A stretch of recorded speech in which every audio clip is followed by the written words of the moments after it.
Well, hey, thanks for joining my podcast here, the Coach's Locker Podcast. This is episode 2. I got a guest on today, my first guest here with this podcast. We'll get to that in a second, but I wanted just to say thanks for listening. Thanks for all the great feedback. Heard from quite a few coaches, and I really appreciate what you had to say, your kind words on episode 1, where I shared 7 lessons from my coaching journey of almost 2 decades here, coaching football. And so, again, thanks for that. If you would be so kind as to leave some positive support on iTunes, they really like that, so I'd pretty appreciative if you'd go there and leave a few stars, say something nice about it. That'd be awesome. If you didn't hear the first episode, go ahead and check that out. You can find it on iTunes if you're not listening there, or whatever you like to listen to. If you're not an iTunes person, go to 8laces.org/podcast. You can find a couple different links there to find my podcast. Obviously, you found this one, but you can go back, check out episode 1 if you haven't. Today, we're talking with Coach Victor Santa Cruz, the head football coach at Azusa Pacific University, right here in Southern California. APU is a Division II, NCAA Division II school. It's a tremendous school, located about 30 minutes east of Los Angeles, 30 minutes west of snow-capped mountains, 30 minutes south of the desert. One of their slogans there is, "You can have it all at AP." And it's true. I went there. I went to school from Azusa Pacific, graduated a long time ago, way back in 1999. It's a tremendous school. It's a great institution. It's a Christian school, and they've just done a whole lot in the world of Christian education and a whole lot in the world of teaching. That's a real big major there. Nursing is another strong major that they have there, and so check it out, apu.edu. I'm actually teaching there now. I'm a professor there. Just one class I teach in the spring in their graduate PE program, so they're not paying me at all to say all this nice stuff. I really do love the school. As I said, I'm teaching in the Masters of Physical Education program, and it's a blast teaching about facility events and facility usage and athletic management. So anyway, let's get back to Coach Santa Cruz. He has been the head football coach at Azusa Pacific University since 2006. He started there in 2001. He's a rare college coach who's been in one place for 17 years. That's awesome. The Cougars, as I said earlier, NCAA Division II program. You can check them out at apufootball.com. They play in the GNAC with Humboldt State, Central Washington, Simon Fraser, and Western Oregon. They made the switch to Division II back in 2012, so about 6 years ago. Coach Santa Cruz led them to the school's first ever back-to-back 10-win seasons in 2014. I'm not sure when they started. I think it was back in the 50s when they started football. It might have been the 70s. I can't remember, to be honest with you. One of the most famous alum to come out of there is Christian Okoye. Yes, Christian Okoye. He was out messing around, came to Azusa Pacific to run track and field, and was out. A friend of mine saw this live and in person. He was standing under the basketball hoop in the gym and just jumped from a standing spot and dunked the football. Basketball. Tremendous athlete. Anyway, Christian Okoye went there back in the 80s. Azusa Pacific is proud to have fielded some very, very good football teams over the years at the NAIA level, and then as coach has transitioned them here a few years ago into NCAA. Coach cut his teeth in coaching at the high school level, El Camino High School down in San Diego County. He also played high school football in San Diego County at Rancho Buena Vista before earning a scholarship to the University of Hawaii as a linebacker. You can follow Coach Santa Cruz on Twitter. His handle is at VSCWinToday. That's VSCWinToday. VSC Win today. Also, again, check out the APU football program, apufootball.com. Now, let's get to our guest, Coach Santa Cruz. You're going to hear how he went from packing dog food to being a head coach at the NCAA level. Awesome story. How he struggled as a head coach early on with wins and just how to lead, and then what he did about that. It's a great story. I think you'll learn a lot here from Coach Santa Cruz, how he's led them to 3 conference titles now in the last 5 seasons. So, Coach Santa Cruz, thanks for coming on. Let's get after it. You are listening to the Coach's Locker Podcast with Chris Ford, a place for all coaches to call home. The Coach's Locker Podcast is a part of the Football Coaching Podcast Network. Please visit footballcoachingpodcast.com to hear and see our entire lineup of top football coaches coming to you every single podcast with valuable information to help you and your program. The Coach's Locker Podcast with Chris Ford exists to help prepare coaches to be hired for the job of their dreams and to provide coaches with dynamite resources to become even more successful in their field. You can reach me on Twitter at Coach4, that's at COACHFORE, and my podcast home is at 8laces.org/podcast. That's 8laces, EIGHTLACES.org/podcast. Welcome to the Coach's Locker Podcast with Chris Ford. Now, let's get after it.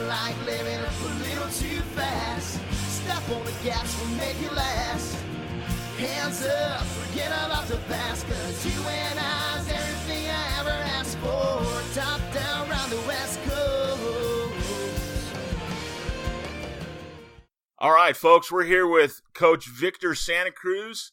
Coach, good morning. Thanks so much for your time. Good morning, Chris. Thanks for all you do and having me on here. So, Coach, we start just to introduce you for our audience here to get a little bit of a taste of who you are, get to know you just real quickly. We start with something called the kickoff, the tip-off, and the first pitch. And so we got 7 questions. Coach, tell us about the first team you played on, what you remember from that team. First team I played on would have been the 1986 El Toro High School freshman football team. And that was what I remember most, just being in that program. Bob Johnson was the head coach, and I have never been around such an organized program. I moved in from Arizona, and I got to go to school there as a freshman. My dad was in the Marine Corps, so we moved to the El Toro base at the time. And man, I just remember the commitment, the size, the physicality about how they played the game. I had never played football before, so this was my first time playing tackle football, and it was amazing. I was in awe of just how serious and the convictions and how organized it was, and so that really set me on a path to understand the game and all the nuances about, and just that conviction level you got to have to play this game at a high level. That's awesome. Yeah, for those who don't know, Coach Bob Johnson is a California legend in the high school world. He was just inducted into the California Coaches Hall of Fame just last year. Tremendous football coach, ended his career at Mission Viejo High School. Okay, Coach, how about the last team you played on, and what you remember from that team? Yeah, the last team I played on would have been the 1994 Hawaii Rainbow Warriors.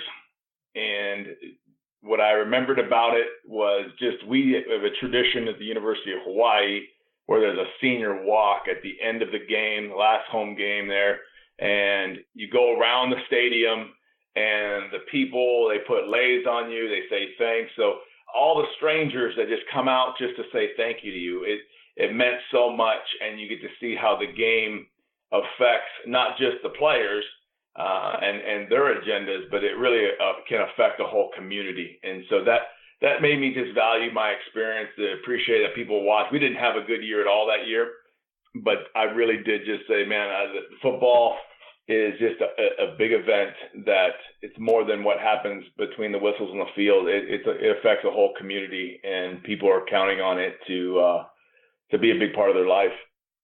That's awesome. Coach, who's your main mentor in the coaching profession? Who would you consider your main mentor? Yeah, my main mentor is Pete Shinnick. He's the University of West Florida head football coach. Yep. I have a few other coaches in this profession that I really lean on and talk to, but my go-to guy is Pete Shinnick. And, Pete's he gets the game. He's obviously a successful coach, took his team to the national championship last year. But he gave me my first job in college football, and, he's had an imprint on my life. And, I'm now 46 and I'm still calling him. Just got off the phone with him this morning, just asking him questions about how do you lead? How do you lead your family? How do you do this business and make sure that you keep the main thing the main thing. So his kicker this year, Coach, they had an outstanding year out there. His kicker came here from Victor Valley College, where I coached special teams last year. Yeah, small world. They picked him up really late, so I got to coach him for like 15 days in junior college. Well, good. Yeah. And those 15 days made the difference. All right, I want you to know that. Yeah, and then he left, and our backup said, "Oh no, I'm the starter now," and so he quit. Oh no. Yeah, so all of a sudden our punter was kicking, and it wasn't a very good situation. No. Coach Shinnick's tremendous man. Yeah. Worst mistake you ever made as a coach? Worst mistake, and I would say it's, I would wish I could definitely make it at least. It's not, I don't even know about a play call. It's, early on in your career, you're trying to do football with maybe sometimes the model and the passion that you see on TV, or even some of the old Newt Rockne type of models that we say, okay, that's what great coaching is. But I think as a head coach is when I probably made my worst mistake, which is just, being judgmental with a player, not really questioning whether or not he was motivated, and, just coming down on him hard and in such a way that I feel like I demotivated him to the game. I didn't, my emotional awareness, self-awareness was nowhere near what it needed to be in the early stages of my head coaching career. And so that, I go back and I've since talked to the guy and I said, I wish I could take back that moment, because you can see that while these guys are young and they're making mistakes, it's my job to keep the environment motivating. And I didn't motivate him at that point. I probably demotivated him to play the game anymore. And so that's one of my worst mistakes, because this is an awesome game and I want to build up young men. And, it took me some time to grow up. Yeah, I think we've all been there as coaches, without a doubt. Coach, your greatest accomplishment that you feel as either a player or a coach, a game, a season? Yeah. My greatest accomplishment as a coach, this is going to sound strange, but we were in 2012, we were 0-7. We just made the transition to Division II, and that team stuck together. And, I guaranteed a win against the team that was currently ranked number 1 in our conference and who had beat us earlier in the season. We played the team twice in the season, and they actually hammered us. And so I'm at a rally event for donors and fundraisers. So this is one of the biggest events for our institution. And I get up there and I look into the eyes of my players that came to the event, and I just said, these guys are winning, and I know the record doesn't show, but every day they get better.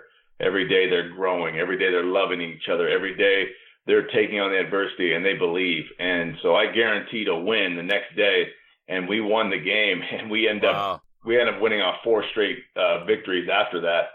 So to keep that team together, to keep our composure as a coaching staff, and to keep the team in love with each other and belief, I think that was probably one of my most proudest seasons, of just that 0-7 team, then going 4 wins straight to finish off 4-7.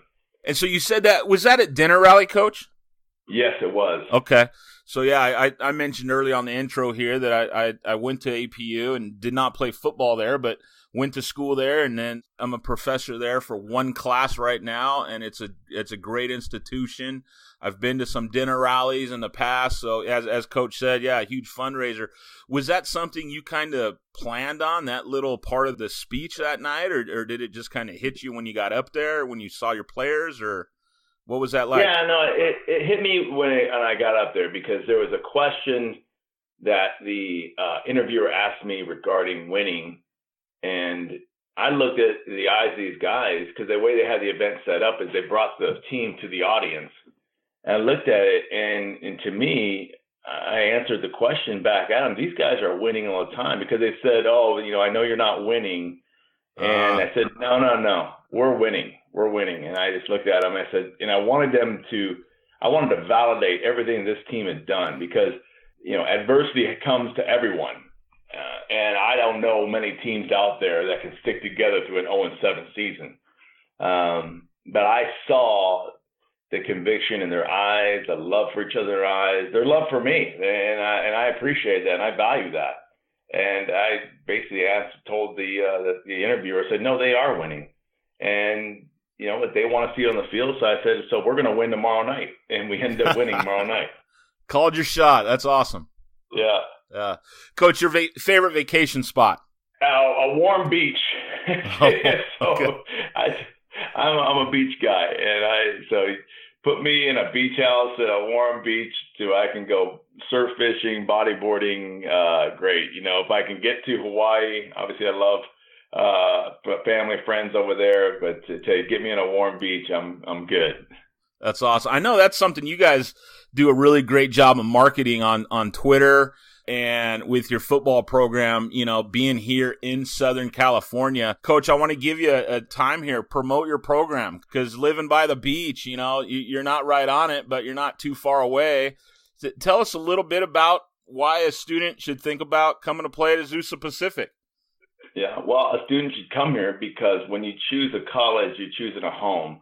And when you're choosing a home, that's going to be your foundation for your life. You need to know where you came from. And this institution and this football program it's going to be about excellence. And we want to win a national championship every single year. And the NFL will come through and see you. So that set aside the football. Now, every day you wake up in that home, you want to have opportunities. You want to have opportunities to learn, to grow, to experience life, to have a community surrounding you, and you want to be known. Well, we're in the middle of one of the greatest cities there are in the world, in Los Angeles, and so now you're essentially an hour away from snow skiing, snowboarding, from the beach. You're away from Staples Center to restaurants, to all of the museums. And so when you're talking about graduating, you want to make sure you're graduating from an institution that gave you exposure to commerce, to different cultures, to different hobbies throughout your whole 4 or 5 years of your life here. So you can really have it all at AP. And I know everyone would say distinctives of a division level, but I say once you cross a threshold into any kind of football program, hey, that football is going to be a grind, and that stadium, it's going to get, it'll become common to you. Now, what opportunities do you have wherever you live? And so at Azusa Pacific University, you're going to become a champion in life and on the field. Outstanding. Coach, what's your favorite thing to do outside of coaching and outside of family? Any hobbies you like to spend time doing? No, I have coaching and family. Yeah, that's about it.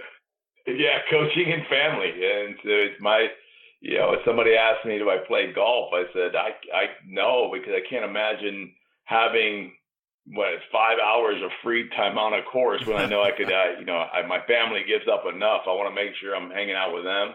Coaching business is hard, but it's rewarding. And, I love what I do. So I want to make sure that my family is being honored and taken care of this, and, with my free time.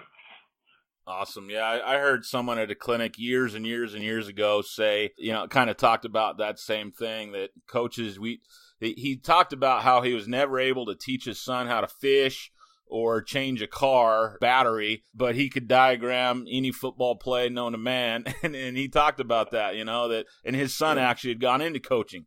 So he said he felt bad sometimes he wasn't able to teach his kid how to fish. At the same time, he gave his son a career. So that was kind of a cool thing to hear. But yeah.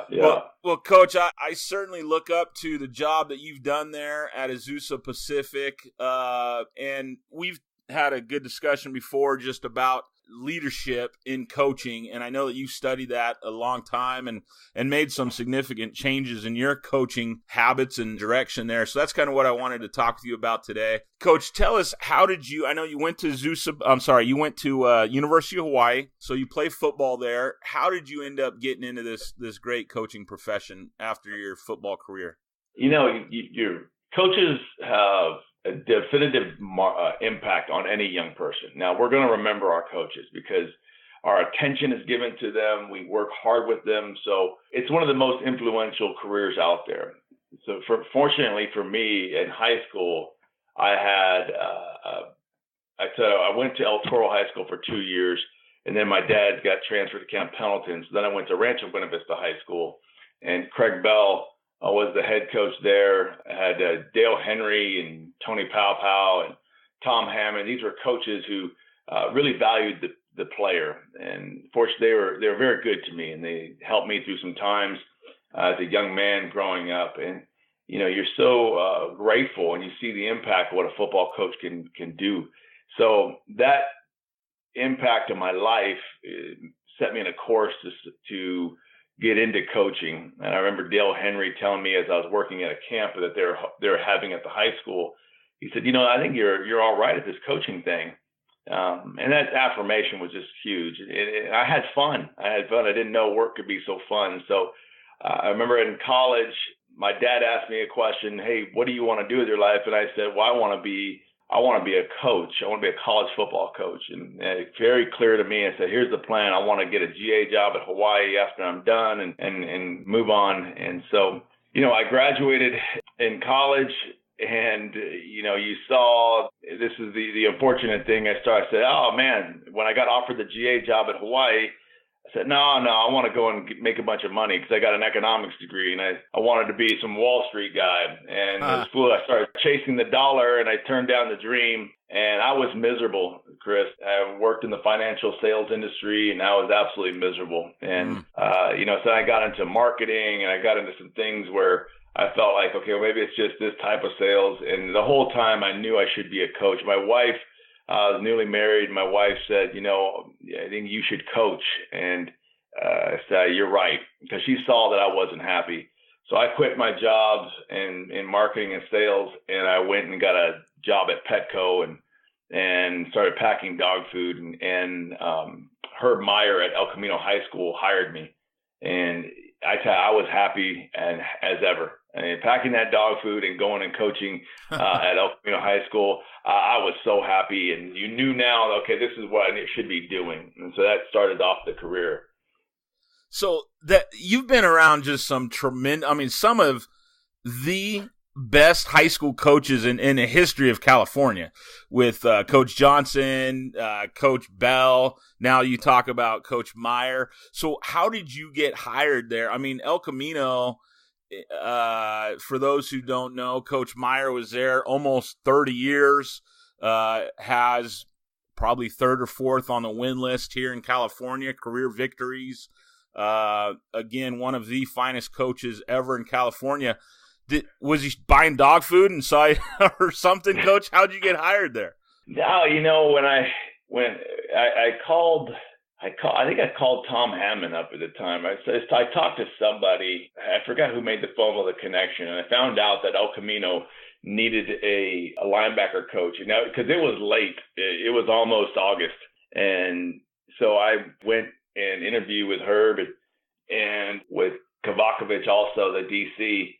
And I remember afterward, he said, okay, we'll take it. And I'm like, all right, I'll take it. And then Herb calls me the next day. He said, do you even care what you get paid? I was like, I didn't think about that. I just want to do this. Wow. So he goes, hey, I'll pay you a little bit so you don't have to open cans of beans every night to survive. And I said, "Oh, thanks, coach. Whatever you got."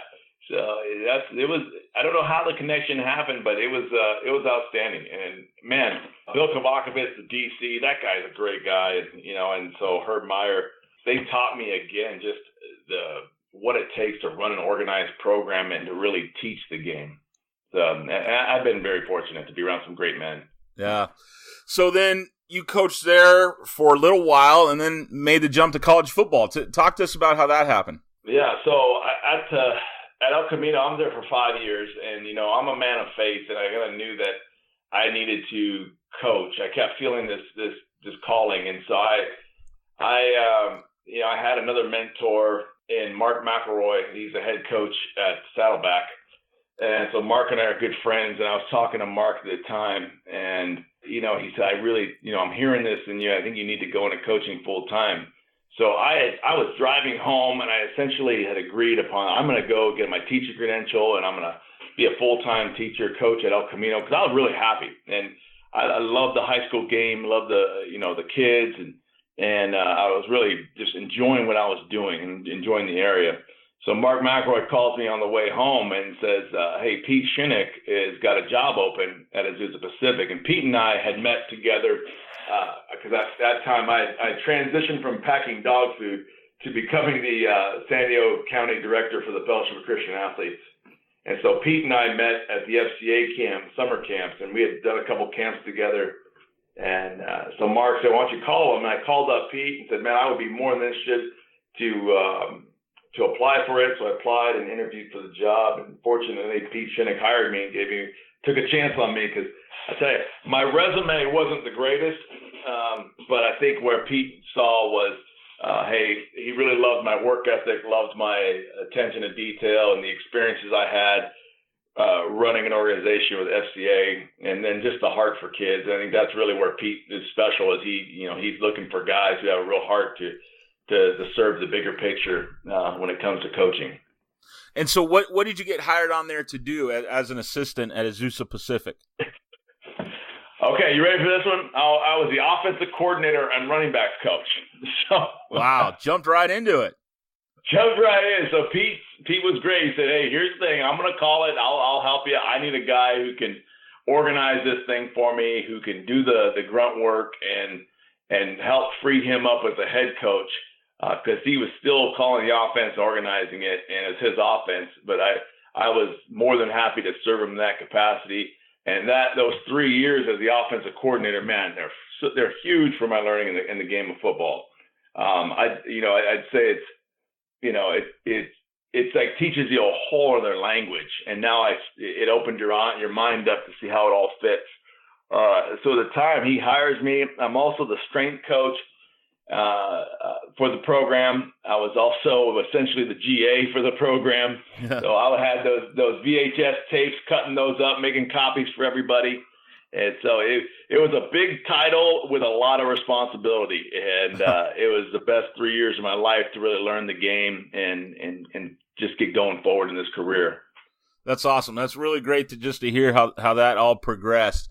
So, Coach, you're the offensive coordinator. Coach Shinnick takes off, goes to a new job. I believe he left there to go start a program, right? He did, but before that time, our defensive coordinator left. So then Pete made me the defensive coordinator for the 2004-2005 season. Then Pete leaves, and at that point, we had been very fortunate to have some great defenses. So the school took notice of that and asked me to interview for the head coaching job. And at that point, too, as I was wrestling a little bit with, okay, what do I do moving forward in this career? Do I go with Pete? Do I stay in football? Because once again, I'm young. I've got a young family. I have 2 kids at the time, and you're not making a lot of money. And so I kind of had to cross that same trial that I did earlier coming out of college, and I had to say, okay, am I going to keep the dream first and what I felt was my calling first and foremost, or am I going to let money decide everything? And then I honestly, in this industry, I think that's a tough crossroads for a lot of guys, because I see sometimes the dream becomes too much of an idol and the family, suffers. And then I see sometimes where the dream gets sacrificed for the dollar when you should have just kept going a little longer. So I crossed that bridge again and decided I'm going to stick with football. They offered me the head coaching job, and that was 2006 was my first season as the head coach. Okay, that's awesome. Do you know if they interviewed other guys? I mean, what was that process like for you? Yeah, they did. They interviewed other guys, and the whole process, it was about a 2-week process of a lot of soul searching, a lot of conversations, a lot of time with my wife, a lot of time praying, and just to figuring out what's going to happen next. Chris, honestly, I had interviews set up for some sales positions back in the San Diego County area. It was a real definitive time of my life to have to make a heavy decision because I wanted to keep my family first. I wanted to make sure I did right by them and take care of them. Like any man who has kids and married, it's like, you know what, my first ministry and responsibility is to my family, and I wanted to take care of them. But as I wrestled, and I did wrestle, and I prayed through it all, the opportunity came up, and they said, we're going to go with you instead, and we believe you can lead this program to what we wanted the next few years. And I took it over, and from then on, I haven't looked back.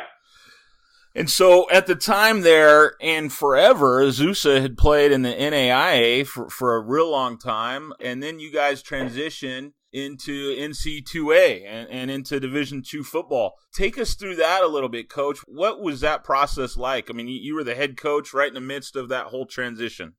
It was an exciting time, Chris. And I knew that it was right. It was the right time for us because this was a challenge taking over the program in 2006, and why I always kid with Pete Shinnick, I think he knew what he was doing when he left. It's that because we don't have a league, we're independent, and at that moment, the landscape was significantly changing. People weren't wanting to play us. We were also really good. So, people didn't want to take that game. And so when I took over the program, we had 4 games on the 2006 schedule. So I get the job in late December, and the AD at the time, he tells me, hey, first thing you got to do is you got to get games.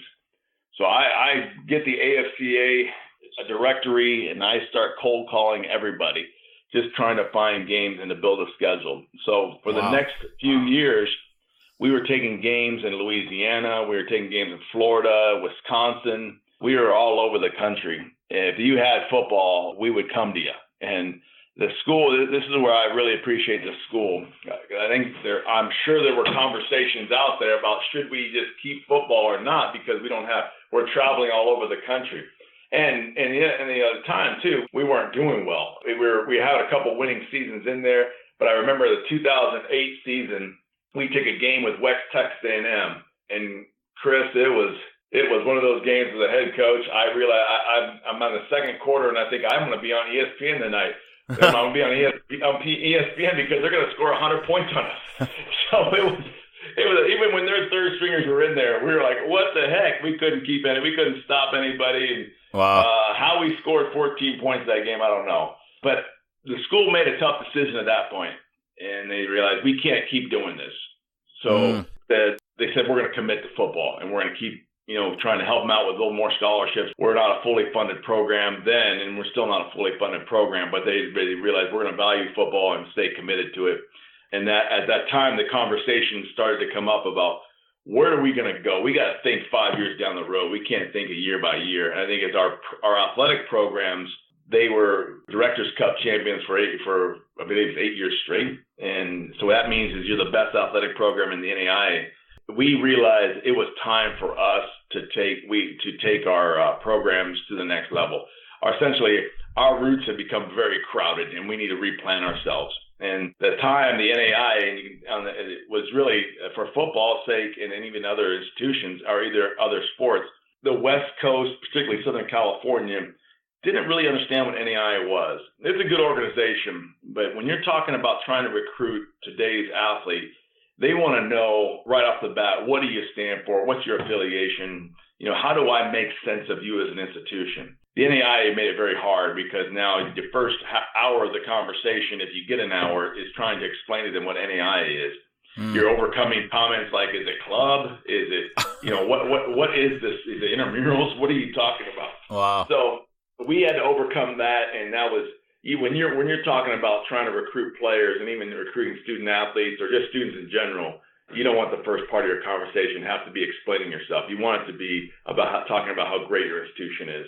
So by moving to the transition of NCAA Division II, that quickly quieted those conversations, and our conversations became now, hey, this is the great things about our institution.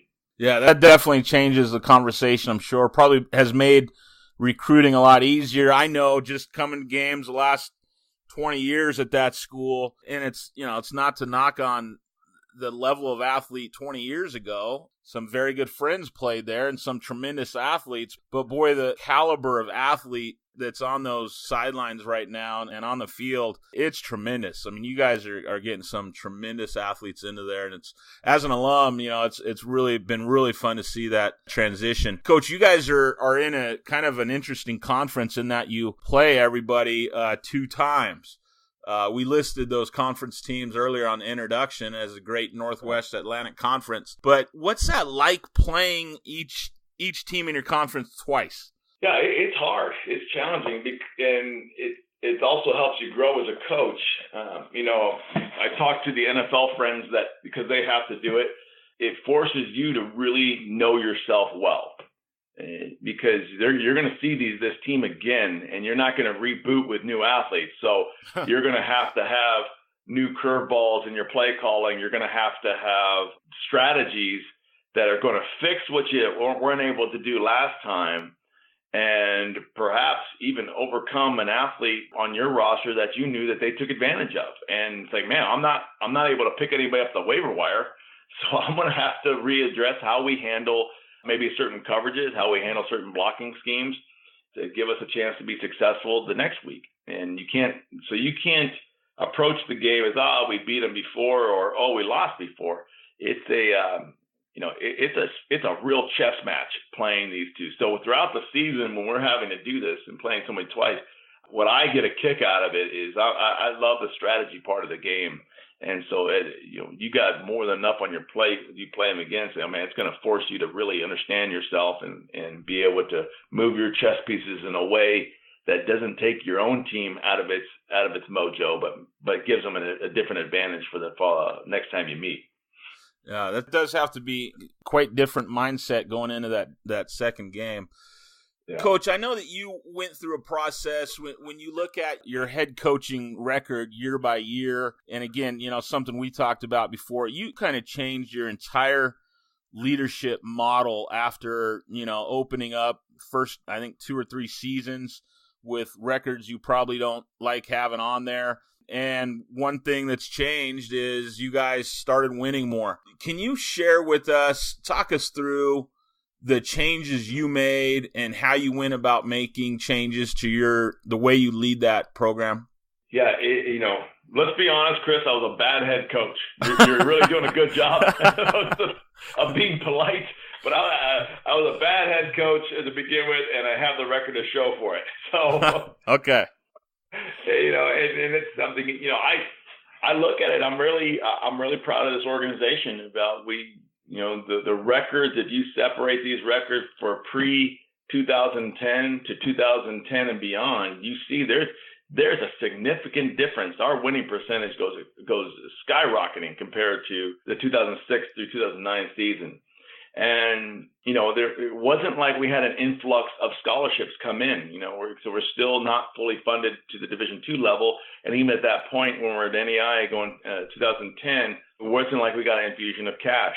What made a difference is we changed the model about, how are we going to coach? How are we going to teach? The staff and I took a real intentional approach to let's study how you teach. Let's study how people receive information and retain information. Let's study processes. And most of all, let's study ourselves. And we entered into a program with Iron Coaching, who is Pat Introversato is the CEO of it. And it was phenomenal to help us understand how we lead ourselves versus coaches, and then how we lead our players, and understanding how players are motivated differently. I see now in the industry a lot more writing starting to come out about this. I know Urban Meyer's, wrote a book about above the line, and essentially he's saying what in 2010 we discovered was how are you leading yourself situationally, moment by moment as a coach? Because how we lead ourselves is going to impact emotionally how these players respond. And what we want is their talent to be operating at the highest of level. We look at the film and we say, yes, we want to give them a scholarship. We want to recruit the kid. Now that player is in a senior year of high school where he is emotionally free, feeling good. I mean, it's the pinnacle of his comfort zone, because that high school athlete that's recruitable for us, he knows the teachers. He's popular. He could probably ditch a class and still get a pass. He knows where all the bathrooms are. It's great. When they come to college now, they don't know anybody, and you're at the bottom of the rung. So that's an emotionally stressful time for an athlete. So what we had to understand is that why are we going to take the approach of the classical command and control type of coach, where it's like you entered boot camp and we start screaming at them everything? Because that's how we understood coaching. We understood coaching as just being highly directive. Mm-hmm. And we said that wasn't getting us any results we wanted. So we took the approach through Iron Coaching to help us understand a transformational model, a motivational model, and it radically changed the output of what our roster put out there. And it also created the unity in our team, because now players trusted us way more. They saw that we were treating them like young men. We were the coaches. We were in charge. It wasn't like, hey, a player coach type of thing where they get to do what they want. It was an orderly, but motivating organization, to where it was something that we felt like, man, this is the way you finally want to coach. And the kids were connecting. We were having fun. So what's one practical way that took shape on the football field, Coach? Number one practical way was how I composed myself on the sideline.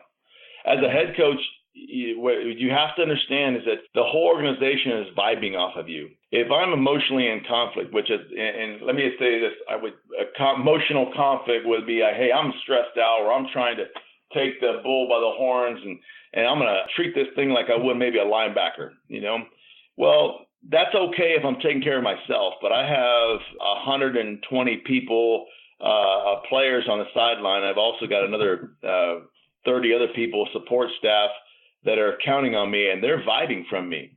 The thing that we have to understand as people is that the emotional system it's called the limbic system, and it's an open loop system. So different than the circulatory system, where our heart's going to keep going unless something breaks down on the inside. The limbic system is teaching us how to respond to all of the circumstances that we're around. So it's open looped. So you're going to vibe off of what you think the situation is. And that's a good survival mechanism for us, because if the rhinoceros is running at us, we don't want to take the time to logically think, well, let's maybe wonder how this rhinoceros is. No, it's a survival. It's time to run. You're taking in information. So what happens is that fight or flight system can be hijacked by certain situations that don't require that visceral response. So on the sideline, when things didn't go well, I would kind of yell at some things and take charge of some things. And I'm trying to be quick to act and redirect some situations. Well, that's not necessarily the response for the big picture. And it's not necessarily how interpreted by others how I'm intending it to be. So then what happens, it's like, I would say, kind of like you have secondhand smoking, well, you have secondhand conflict. I'm creating this conflict in my athletes and my coaches, and now they're stressed out and they're responding, and now everybody's operating in this situation, and I need to, as a coach, lead them to that belief, keep them in a flow situation, and free up their nervous system so that their talents can operate at the very best. So in a practical stand, what it changed is I started leading myself through a game. And now, man, when things didn't go right on the field, they saw me still believing, still in control, still confident, like, hey, we're all right, keep going. And they were able to keep believing and keep playing. And the talents and the practice that they had came out to the very best, and it showed up in winning. That's awesome. Did you have coaches who just kind of didn't buy into this new mindset? Because I know that's the mistakes I made early in my coaching career. you learn from the coaches you had. We've all had really good coaches. We've all had some really bad coaches. So we learn, as you referred to earlier, we kind of learn a demand style of coaching. Did you have guys on your staff at the time when you went through this that had a hard time adjusting to the new way that you wanted to coach? Oh, absolutely. Because what you're asking is to create change, significant change. Yeah. And no, the human being never likes changing. We always like working in an efficiency. And so, especially when it comes to how you're reacting emotionally to situations how you interpret them, that's a hard change. So what we had to do first and foremost is lead yourself. Now, it started with me as a head coach. They started seeing my change, my intentional change. Now, they started seeing me respond differently to situations in a way that was more positive and actually made them feel better and more confident. And so they felt the benefits of, man, Coach Santa Cruz is changing. And so when I asked them to start changing, they said, yeah, man, if this is the benefit I'm feeling, what does the player feel like if they started to change? And they also, as they started to change, they saw the benefits of it. And they begin to see how they actually did work better, how they were able to call games better, how they were able to handle those conflict situations much more productive. And so, yeah, the number one thing for it was, hey, as a head coach, I bear the responsibility of this whole program. And let's not get it twisted. There's nothing soft about all this. We're still demanding excellence. We're still demanding a tough football team. But what happens is, why was I going to continue the path of essentially destroying what we practiced all week to do? And that's what I was doing for it. I was emotionally hijacking my organization to soothe myself, to make myself feel better in those moments, because I was handling situations based off emotional reactions that were modeled to be for me, how I perceived it should have happened. And remember, Chris, I grew up, my dad was an officer in the Marine Corps, and for 24 years he's there. And so I grew up on military bases, and I just saw a different way of leadership model that doesn't necessarily vibe well with football. As much as we like to say the analogies of war, football is nothing like that. And so it's a game. And so I also, like you said, you coach off of other coaches that have modeled for you. And what we as an organization, when I say organization, college football, or just coaching in general, we really don't have much leadership training, as you say, the business world would do. And so we're just going off of whatever was modeled, whatever playbook was successful that somebody else is doing, whether schemes they did. I hear constant from other coaches, oh, I run the same thing that Alabama runs. And well, back in the days of Urban Meyer, Florida, oh, we run the Urban Meyer stuff. And I get that. I understand that stuff works. But Urban Meyer and Nick Saban are unique individuals. They have a personality. They understand how to drive their system to make it perform at the highest level. And they have some different athletes too. Yeah. So while their stuff works, that's 100% work, and I respect them. When I hear somebody say, well, we run their stuff, I would say, well, you're not them, and I get what you're going with, but how are you running your best stuff, unique to your situation? And first and foremost, how are you as a coach and a teacher laying it out for your players, who are all different, all these different players, and how are you rolling out the information in such a way that it's motivating them, they're understanding the information, and it's translating to productivity on the football field? Coach, we got a few minutes left here, a few more questions for you. Talking about that leadership, who are some of the leaders you look to, or what are some of the books that have had an influence on you? What are some maybe one or two of the best leadership lessons you've learned outside of what you just talked about with Iron Coaching? Yeah, well, I think that's the crux of what I was saying, even in the Iron Coaching, what Iron Coaching taught me is, hey, become the best you.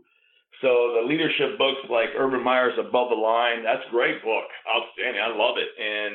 But I have to take the information and apply it to me in my unique situation. I'm reading, books out there, different biographies, obviously Lou Holtz biographies, but I'm also trying to read as much as I can about business leadership, and grabbing any article I can about emotional intelligence, grabbing any podcast or anything about, what makes learning the best systems for learning and teaching, because, in the end of the day, I've got to be a motivator and a teacher. And so how do I keep motivating people, but how do I make sure my systems at this university are being rolled out so that any player that comes in can learn from it and quickly get to a productive state? And that's, so as a coaching staff, I said we're reading all kinds of different industry stuff, from the teaching, the educational world, to the business world, to even our own football world. So coaches have got to keep growing, and I love that about our industry. I think we're one of the hungriest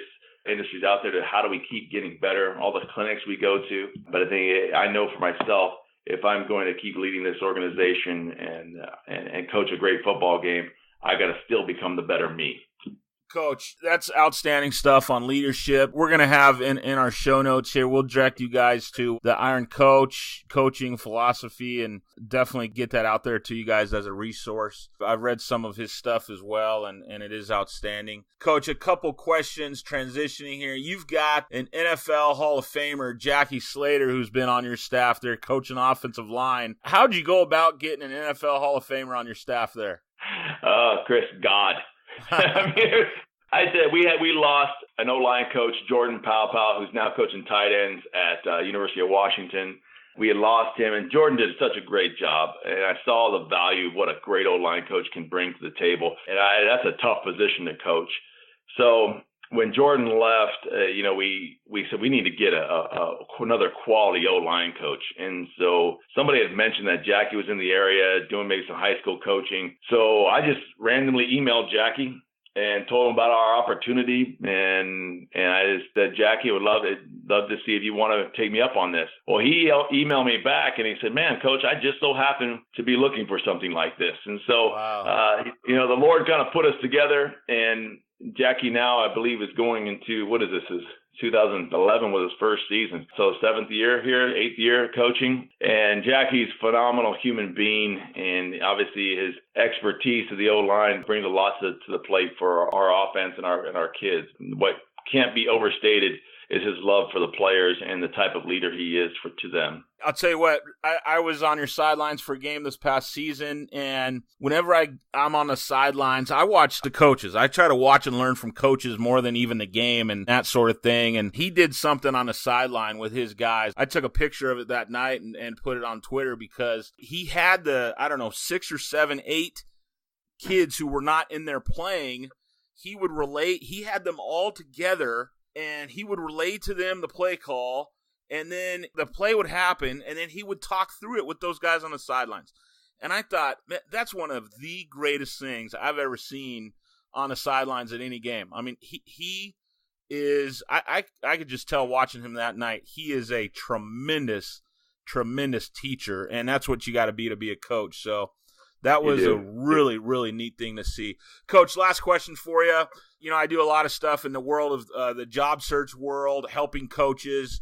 Most of the business is in the high school level, but about 30% of it is at the college.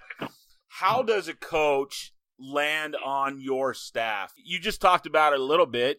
I assume at your Division II level, I think a lot of guys out there think that, I've coached 15 years of high school, I'm going to go coach college football, and that's just not how it works. But how do you go about filling a need that you have? Let's say your DB coach leaves this offseason. Talk me through that process real quick as we wrap things up.